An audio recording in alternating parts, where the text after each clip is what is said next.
Europe 1. Et nous sommes déjà à une semaine du premier tour des élections législatives. Oui, et le Rassemblement national fait toujours la course en tête dans les sondages avec 35 à 36% des intentions de vote. Mais il n'est cependant pas assuré d'obtenir une majorité absolue. Alors, pour éviter d'être à la tête d'un pays ingouvernable avec une Assemblée nationale bloquée, Alexandre Chauveau, Emmanuel Macron pourrait opter pour ce qu'on appelle un gouvernement technique. Oui, des spécialistes de leur domaine, techniciens ou hauts fonctionnaires, nommés pour gérer les affaires courantes et faire avancer le pays en attendant que de nouvelles élections législatives s'organisent.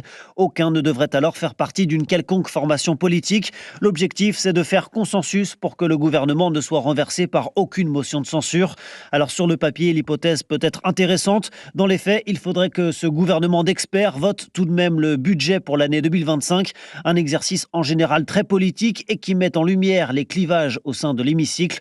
En France, il n'y a pas de précédent. L'Italie, en revanche, a déjà connu 4 gouvernements techniques, dont le dernier, il y a 3 ans, dirigé par Mario Draghi. Le président du Conseil avait alors tenté de rassurer les marchés sur fond de crise politique et économique. Un tel scénario en France serait donc du jamais vu. Il nécessiterait, pour sortir de la crise, une accélération de la recomposition du paysage politique, susceptible de déboucher sur une nouvelle majorité absolue à l'Assemblée. Alexandre Chauveau du service politique d'Europe